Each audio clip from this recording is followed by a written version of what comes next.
Hi, welcome to Midwest Magic Cleaning. My name is extremely vulgar in 4 different languages. This week we're cleaning a house of a woman who took an extreme amount of courage to even ask us for help. We run into this a lot where the owners are really apologetic and embarrassed about the condition of their house. And those initial conversations are always a bit awkward because you can tell the person that you don't judge and that you don't mind the condition of the house. But in a lot of real life, when somebody says that, it's just them being polite. In my case, I'm autistic, and this is what I like to do just for a hobby, and I need messy houses in order to make these videos. So for me, when somebody apologizes for the condition of the house, it's like a jigsaw puzzle box apologizing because the pieces are out of order. So it's really hard for me to convince them right out of the gate that I truly, genuinely am not disgusted by their house. I'm not judging them or blaming them, and in fact, I'm excited that it's so messy. Because honestly, the messier the house is, and the more we have to do, the bigger the transformation. And remember that I started this channel just for myself. I just wanted to see sped up cleaning videos that had a huge transformation at the end of it. So when I walked into this house and took a look around, the first thing that popped into my head was, oh man, this is going to be awesome. We're about to make her whole year. Now this is the home of a family, and I'm going to discuss some things that I've never ever discussed on this channel before. Normally I talk about empathy and understanding hoarding disorder and ADHD and autism, which this house has all 3 of those things. What I don't talk about a lot is the fact that every household needs a leader, and that's what this household has severely lacked for a very long time. Somebody to take the reins and not just head up the cleaning, but to assign cleaning to other people in the house as well. To be able to look around and say, okay, you're in charge of clothes, you need to take out the trash, I'll do dishes and laundry, and really assign chores just like you're a supervisor at a factory. Now, I've already talked to the owner, and as far as getting rid of stuff goes, we talked her into letting us throw away literally all of her dishes, or I shouldn't say literally, like 90% of her dishes. And then in return for that, we bought her all new dishes, like $600 worth of stuff. And that's because 1, they had way too much of everything. But 2, if we would have washed all those dishes, the kitchen sink doesn't work, so we would have to wash them in the bathroom, and it would have taken us 4 days to go through everything that needed to be cleaned. It was just way easier and way faster for us to chuck all that contaminated stuff and buy it brand new from scratch. So what I did was I thought about it as if I were moving into my first apartment, and I bought everything that I would need as a bachelor. Then anything that we didn't get but she still had, we would save that stuff and wash it and add it to the stuff that we just bought. That way she's not out anything. But I also told her about the clothing. If she got rid of 75% to 90% of her clothing, she would still have too much. So she's already started that process. She has gone through her closet and gotten like 4 or 5 bags worth of clothing that can just be donated or tossed. Then we're going to go back on Monday and Tuesday and finish up the house. We got a kitchen, living room, hallway, bathroom, and dining room clean. Monday and Tuesday, we're going to go back and clean her bedroom and a second bathroom. In this video, you'll be seeing the first 4 rooms that I listed off. So suck it. There's a reason I'm telling you all that. When you're cleaning a house like this and there is a hoard of clothing and they're not really ready to throw it away or donate it or put it in a garage sale or whatever, you have to designate one room of the house to be used as temporary storage. In this case, it was the dining room because it was already pretty hoarded to begin with. So in order to prep this area, we're going to take everything out that we can, clean the table, and then we're going to start stacking up items onto the table and basically re-hoard it, except for more symmetrically and more orderly. When we do that, you're going to see us folding some things but not others, and there's a reason we do that. We're going to fold all blankets whether they're dirty or clean, because folded blankets take up half the space as wadded up blankets. Then we're going to take all the clothes and just stuff those into 40-gallon contractor bags. Those clothes will basically be put into limbo, and if they follow through with it, they'll need to be washed. They want to try a garage sale. In my experience, that never works. You can get rid of some clothes, but not very much. And then the clothes after that, whatever's left over, should be either donated or tossed, one of the two. But they can't stay in the house. The clothes have taken over the house to the point that it made it unlivable. When we first started this job, I was doing it barehanded because the clothes at worst were kind of dirty. And a lot of what you see us folding up is actually clean. But then once we got down so far, that's when we started running into mice poop. When we got down to that level, I put on gloves. Jason always wears gloves. gloves because he's intelligent and I'm not. But yeah, we gloved it up because this house had more mouse droppings in it than almost any house I've ever done. And a lot of the reason for that, besides food being readily available, all the clothes that were on the floor and countertops and tables, that provided them with hiding places and shelter. I actually lost count of the number of mouse nests that we took out of here, and I'm going to guess that we saw somewhere around 30 live mice. You'll see one of them later on in the video just because I filmed it because it was super cute. This dumb mouse is like jumping around and trying to get on top of a counter, and it's just way too small. Anyway, you'll see that here in a bit. Now, one of the things you're going to notice is that there are two little dogs in cages. I want to reassure you the dogs don't live in the cages. They're allowed to roam free throughout the house, and they were only put in the cages because they're very hyper, and the owner didn't want them getting in our way. And really, they needed to be put in the cages while we were there because we'll be messing with some chemicals that they really shouldn't be around while they're still wet. And sometimes if a dog gets too hyper, I'll start wanting to play, and then before you know it, I drop it with a stone cold stunner. But no, the dogs were fine. They got taken out and they had food and water and all that. Another thing I'd like to point out is that my butt looks fantastic in those jeans, but only when I'm in certain positions. So in real life, whenever I'm not cleaning and I'm wearing those jeans, I try to stay just in those specific positions. It makes it awkward when I'm grocery shopping because I'm basically just crawling up and down the aisles. But it's like if you're going to share your good butt pants with the world, you have to do it in the right light.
When we're doing a house like this, I don't know if it comes across on video as much as it does in real life, but there's not a lot of room to move around. Because there's not much room, it means that we can't really take everything from this pile and put it in the living room for a temporary staging area. So what we have to do is move things out of the way as much as we can, clean that area, floor and all, then put stuff back. And we have to keep doing that sort of like a grid. So instead of cleaning the dining room all at once, we're going to clean this 5 foot by 5 foot section of the dining room, vacuum it all up, then put stuff back in as neat and orderly fashion as we possibly can. Then we'll move on to the next 5 by 5 grid, then we'll move on to just the table, then a small little bookshelf. But throughout the video, if you wonder where a whole bunch of stuff is going, stuff that we're keeping rather than throwing in a dumpster, it's coming to this dining room because that's going to be the storage area that they need to dive into when they purge. Everything that needs to be purged will basically be stored in this room.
If you ever find yourself in a situation where you're helping out a friend or family member, or even doing this to your own house, couple things actually. One, put on a mask. We really should have had masks on in this house. And to be honest, I don't have a real good excuse as to why I'm not wearing one. But once we got down to the mouse poop, that's usually a warning sign that gives you a red flag and says, stop what you're doing, put on a mask, be safe. But another is you have to have a priority list. If you're going to be doing this for yourself or someone else, you have to be prepared that something like this is going to take a long time to do, even with help. So because we knew that coming in, even with two of us, we spent 4.5 days here. We got 2 more days to go. We had to set a priority list that started with get rid of the trash, pick up the clutter, vacuum up all the stuff that's not safe like mouse poop and really the whole floors. We wanted to get rid of expired food and put good food in there. We wanted to sanitize all of the cabinets and countertops and floors. So our number one priority was to make everything clear and safe. Even knowing what we're doing, it still took us a week to do that. So we have to stop ourselves frequently and say we can't get into detail cleaning these sinks or whatever, because we're not going for perfect, we're going for progress. We're going for good enough. Once we get it to that level, that good enough level, then we or they can go back in and do the next step, which is polishing and shining and cleaning all the cracks and crevices, getting all the spots that may be dirty, but they're not unsafe. Also, we had to keep in mind that a lot of the surfaces that we were cleaning, especially in the kitchen, were destroyed. Years of water soaking into that particle board countertop material had softened it and made it bow and eventually rot. Just like with most houses that we help, the kitchen sink was destroyed. The faucets are broken, the hot water valve is broke, the plumbing underneath the sink and the drains, those are broken, and then the sink itself has really nothing to mount to because the countertops are rotted through. There are several spots on 3 or 4 different floors where the subflooring has rotted over time, and it hasn't created holes, but you can feel the softness and that cereal bowl feel to them. And we could have replaced their sink and just paid somebody to come in and do the plumbing. The problem is we also would have to replace the countertop itself. So again, priorities. Our first priority is safety, then they can move on to those other things and finally get those repaired.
There's another thing that I actually can't believe I haven't brought up before. So the head of this household, the one who owns it, is a grandmother who has physical disabilities on top of the disorders that I talked about earlier. One of those disabilities causes her to have to use oxygen. And I kind of can't believe that I haven't mentioned this before on this channel, but I did tell her this. When you do a house like this, especially whenever you're dealing with a massive amount of mouse poop, you're going to kick a whole lot of dust up into the air while you're cleaning. It's basically stirring the pot. And when you do that, you have to tell the people who are in the house that for at least the next couple days, you're going to find yourself coughing a lot more than normal. It doesn't matter what precautions you take. It doesn't matter the method you use to clean the house. The simple act of moving things is going to cause a massive amount of that dust and particulate to come up into the air. Once that settles, and especially once it gets sucked through your air conditioning system and gets filtered out, you will actually find yourself breathing easier after like day 2 or day 3. So we've actually ran into a couple situations out of the like 200, 250 houses, whatever it's been that we've done on this channel, where people have came back to us and said, I had breathing problems for years. And then like a week after you guys cleaned, I haven't had to use like any breathing support systems in days. Now that's not common, but sometimes it does happen to where the reason they had the breathing issues to begin with is because they're living in a house that's full of ammonia. When all that pest waste starts to decay, it creates ammonia that becomes airborne. And ammonia is very, very toxic on lungs. I mean, you have even just a little bit of ammonia in an aquarium, it'll kill all your fish. You have airborne ammonia in a house, and that will basically erode your lungs over time. Now, I'm not saying that after we clean this, she'll be able to go off of her oxygen, but she will feel better than she has in a long time. My suggestion, if you're helping out somebody who's in this situation, is to suggest to them that if they have the ability to go stay somewhere else for a couple of days, that they do that. They get out of the house for as long as they can. Then while they're gone, you just rob them blind, sucker. They didn't want their crap stolen, they shouldn't have left the house. And that, sir, is how I make my living. I steal expired canned goods while nobody's looking.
So it's become kind of a tradition for me to shout out other YouTube channels that I think are awesome. And because you guys like my channel, you tend to like the same things that I like. And I know that just from the feedback whenever I mention other channels. I always get a ton of people who say, oh man, I love that one too. So this week I wanted to shout out Serpa Design. I have watched him for years. He makes aquariums, paludariums, terrariums, and these absolutely mind-blowing living art pieces, you could call them. He makes his aquariums from scratch, and he does what's known in the aquarium community as aquascaping. And that's where you decorate an aquarium with live plants, rocks, wood, and just trust me, give his videos a chance and they will blow your mind. I don't know of any other channel on YouTube that is as relaxing or as calmly interesting as that one is. While we're talking about aquariums, another one I've watched since they only had like a couple thousand viewers way back in the day is called Aquarium Co-op. If you have an aquarium or you're thinking about getting an aquarium, do not do it until you watch his channel. He will save you literally thousands of dollars just from educating you on what it takes to put together and to maintain a healthy aquarium. I promise you, if you've never had one before, he will tell you things that will make you say, I had no clue. I had no idea that an aquarium involved that kind of maintenance or that kind of care. But he's one of those guys that you can listen to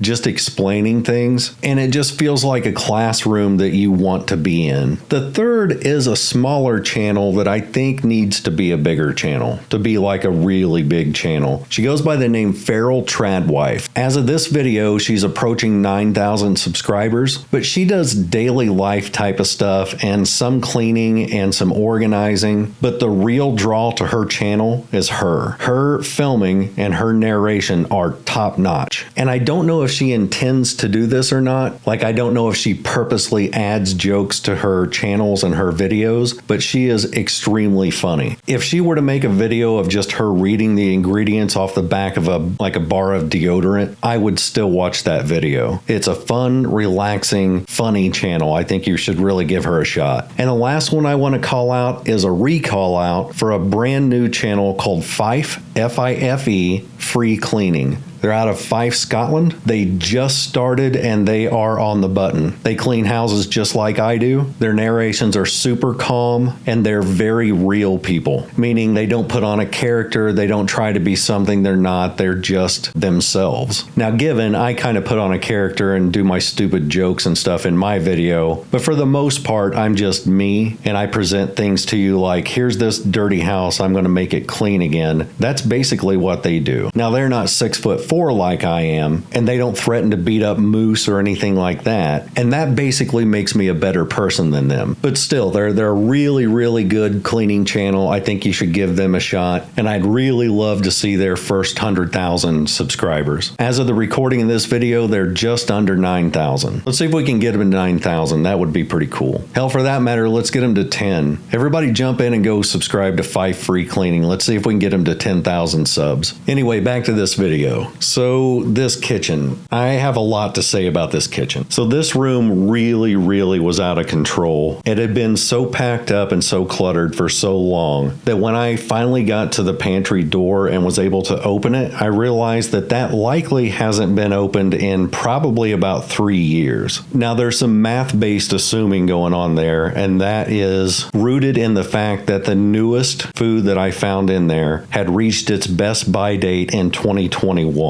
Which means it likely was bought in 2020. The oldest food I found in there was a box of macaroni that had gone past its best by date in 2015, which means that it was likely bought in 2014. So a decade-old box of macaroni. Almost everything that could be chewed through by mice was chewed through by mice. I found dozens of mouse nests in this kitchen. And in fact, I found about 10 to 15 live mice and about 5 dead ones. There were strangely no roaches, or I should say I found 1 roach. That is somewhat of a miracle because normally in a house that has this much food that's exposed, there will be tens of thousands of roaches everywhere. When we start to clear off the countertops, you're going to notice several spots that are really dark brown. Some of those are holes that have been worn in the countertop through the whatever the material is that goes on countertops. Cheese, I think it is. Countertops are made of cheese. Or maybe that's the moon. Anyway, it's that, and then some of it is where dishes had sat so long, like pans, that they had rusted to the countertop. So no matter how much we scrub, that's never coming out. It's fused with the counter. The other thing you're going to notice when we get the floor clear is that around the base of all the cabinets and the fridge is a really thick line of very dark gray, almost black sludge that's around the whole perimeter of the kitchen. Now, part of that is dirt and grease, but the main component of that is actually carpet glue. When they first got this house, it had that really thin 1970s carpet that was prevalent in that time. When they pulled it up, most of the floor was okay. There was linoleum underneath it, but they had glued down all the edges, so it left the glue when they pulled that up. That stuff is almost as hard as concrete. So whenever I start cleaning that, I can get up about 70% of it, but when I'm done, it's going to look like I just left a bunch of dirt there. It's not dirt, it's glue. There are some things we didn't clean in this kitchen. I cleaned the top of the stove, meaning like the hood and then the part that normally has the clock, but I told her I didn't have time to do the actual top of the stove where the burners are, but I left her a can of oven spray, oven cleaner, and I told her that before she goes to bed, spray that down heavily and then cover it with saran wrap. Then the next day, just pull the saran wrap off and wipe it and all that stuff will come right off. We didn't clean the inside or outside of the fridge. Again, priorities were to get this place safe and to get all the trash and clutter out of here. We didn't pull out the stove. We didn't pull out the fridge. I rarely ever do that in a house because I have a bad back and I don't want to mess with gas stoves on the off chance that a gas line breaks. There was a small herd of angry talking moose and one yak in the kitchen. I gave those a light brushing, but I didn't bathe any of them. I just brushed them, opened up the front door, and then they just frolicked into the sunset, yelling back, "Thank you for brushing my moose fur." "Shut up, you stupid moose." "I'm not a moose, I'm a yak." "You're fine, yak."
There were so many canned goods in here. I actually spoke to her after we got done with this and told her don't buy any more canned goods for at least a couple of months. After getting rid of all the food that was bad, we still kept enough canned goods to last her for maybe half a year. Even if they ate them like crazy, there's a couple months worth of canned food in there. We threw away about 5 to 10 times that amount into a dumpster. And those were all things that were years past their best best by date. Many of the cans had mouse poop and mouse pee on them. Many of the cans were rusted because of that. Probably 50 plus bags or boxes of food had been chewed through by mice. It's one of those things where I think she could really benefit by taking a budgeting class or getting with the state, like the health department, or even like a welfare center, and having somebody teach her and her family on how to budget for groceries. Because I think what happens a lot of times is that you get, like, say, an EBT card, and then that gets filled once a month, or at least that's the way it used to be. So you would spend what you could throughout the month. Then at the end of the month, if there's anything left over on it, you just go crazy with the end of the month food shopping so that you get the same amount the next month. I don't know if they're on EBT or food stamps or anything like that. What I'm saying is that that's typically the pattern of people who are on those systems where they're used to bulk buying. And then whenever you make a food budget and you really start to get honed in on what it's going to take to feed your family for a week or a month or a year, and you start seeing the numbers, part of getting that under control is to stop thinking in terms of months and start thinking in terms of 1 week. Her house simply isn't big enough to hold a month's worth of food. So I think that if she ends up being the one who takes the steering wheel and takes the reins of the household, then she will have to work that into her schedule, that once per week on Friday or whatever. That's when she goes grocery shopping. She only gets the stuff she needs for that week, plus a little bit of extra in case people get the munchies, and then repeat that the following week. When you start buying by the month, it becomes way more difficult to anticipate how much food to get versus what people need and what they want. So in other words, here's all the stuff we're going to make for this week's meals becomes way harder, 4 times as hard, when you're trying to plan that out for 30 days. Then whenever you add in random snacks to that list and you're trying to just anticipate 30 days worth of snacks, you end up with a pantry that's just stocked full of chips and crap, and it's taking up space where actual food should be. When you cut that down to weekly shopping, that's way more manageable and it saves way more space. Now, many people shop by the month and they're very good at it, and if you can do that, you can run into some pretty good food deals. There's nothing wrong with doing that at all if you're good at it. What I'm saying is this specific household is not very good at that yet. They will be, but right now they're overestimating what they need by a pretty large margin. But getting that under control won't just save them space, it'll save them a fairly large amount of money. It'll also save them one trip to beat downtown, baby, because if I ever see that many cans in their pantry again, somebody's getting suplexed. Oh, hell yeah!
In the last few weeks, I've done a few videos that have been more like monologues or podcasts than straight up cleaning videos. Part of that is because I'm going through autistic burnout and I'm having a pretty rough time, and so I needed a break from cleaning. But part of that is because I'm trying to educate people on just kind of basic empathy that in my area is sometimes kind of rare. After making 2 of those videos, I got a rash of people who got motivated to help people in their areas, which makes me immensely proud.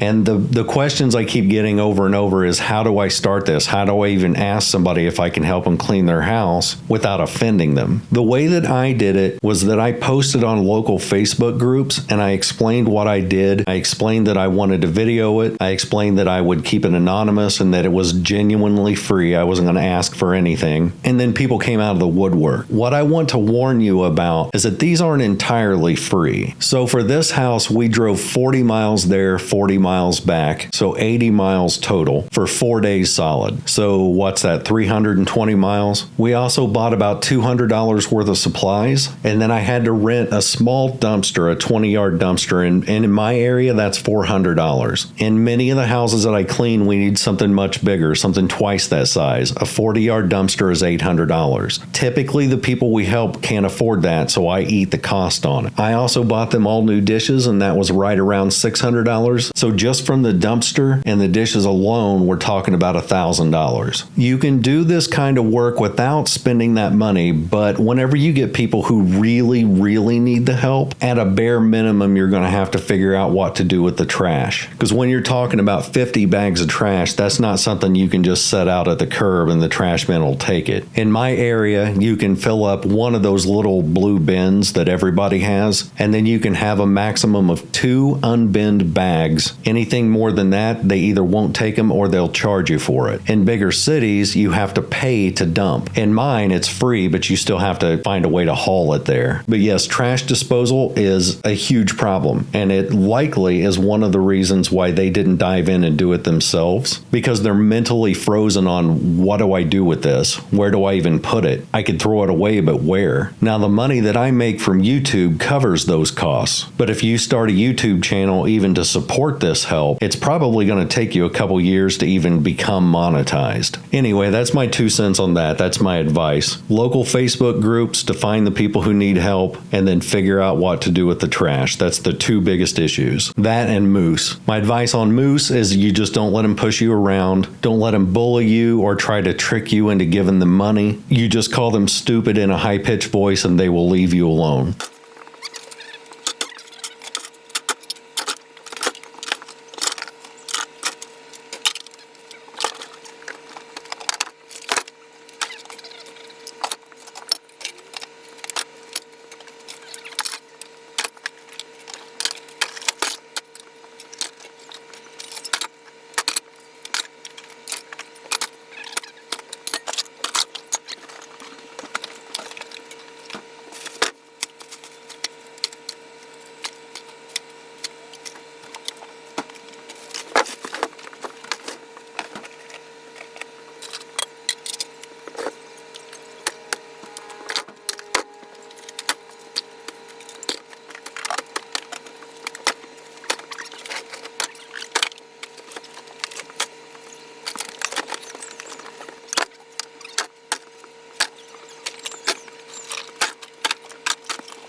Some pretty significant news. This Wednesday, Emily and I are leaving for her brain surgery. That's going to happen on Wednesday. They'll do the surgery Thursday, and then she should be able to go home on Friday, barring any complications. I am recording on Monday and Tuesday so that I can have a video for next weekend. However, members, I will either do a live from the hotel, or we just won't have a video for members only this week. For those of you wondering what I'm talking about, we have a member section that's got 3 different tiers of subscriptions. The first tier gets you access to Discord. The second tier gets you an additional video every week, which most of the time comes in the form of lives. I just do live streams just for members. And then there's a third tier for people who just want to support the channel in a more substantial monetary way. We call those people Team Filth. But anyway, we'll have to see about the live on Wednesday because we have to get up at like 5 o'clock in the morning, 4:30 in the morning on Thursday to go to the hospital to get her prepped for surgery, which means on Wednesday we'll be driving to St. Louis and then trying to decompress and somehow force ourselves to sleep between then and the surgery date. If you're not a member and want to become one, there is a join button somewhere on this screen, and if you can't find it, it's also linked in the description of this video. But the biggest thing you can do to help us out and to support what we're doing with these free cleanings is to just subscribe. Once we reach 1 million subscribers, we get a gold plaque, and that's really the only thing I'm asking in return for what I'm doing. I just think the gold plaque is cool, and I'd like a gold plaque. Yeah, it's dumb, but it's my dumb. You're not dumb. I think you're pretty cool. Shut up, you stupid moose!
If you're wondering how I sanitize this stuff, especially since you don't see me using bleach, I'm allergic to bleach, so I use alcohol. The best concentration of alcohol is 70%. If you use 90%, it is not as good. It needs a certain amount of water content so that the bad guys can soak up the water and the alcohol at the same time, and it basically pops them. That's how you explode germs, son. So what I do is I clean everything with Mr. Clean first, and that's to get all the crud mud, grease, oil, and nastiness off the surfaces. And then since these cabinets are so worn out and in such bad shape, I just spray that straight alcohol directly on the surface and then just let it sit there until it evaporates. Then I come back and saturate it again. If we were working on more delicate surfaces, things that are varnished or painted, or things that were in really good condition, we would spray that down, let it set for about a minute, and then wipe it up. But on these, they've sat there with mouse poop and mouse pee on them for so long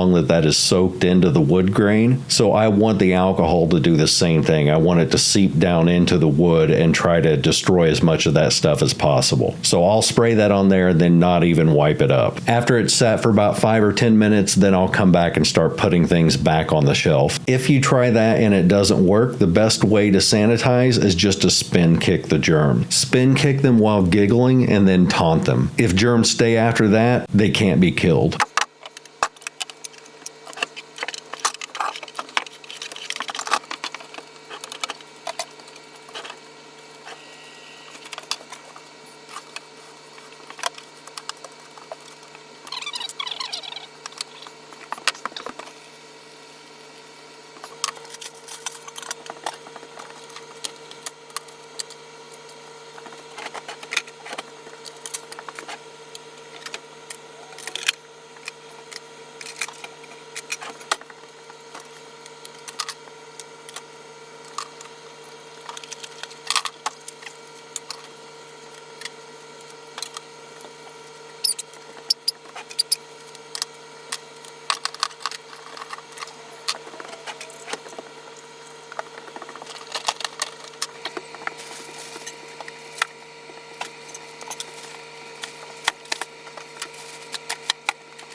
One more thing before I go. Last week, Barbie from a channel called Clean with Barbie cleaned with me. She came down from New York to do a collaboration. My version of that video went up last week and hers is currently up right now. So I will put a link to that video in the description of this one. If for whatever reason you're on some sort of platform where the description is hidden or you can't access it, just search for the channel Clean with Barbie. The name of that video is Cleaning a Hoarder's Home and Uncovering Total Destruction. She ain't lying, son. Anyway, members, I may see you this Wednesday. Hopefully. Everyone else, I'll see you next weekend. Later.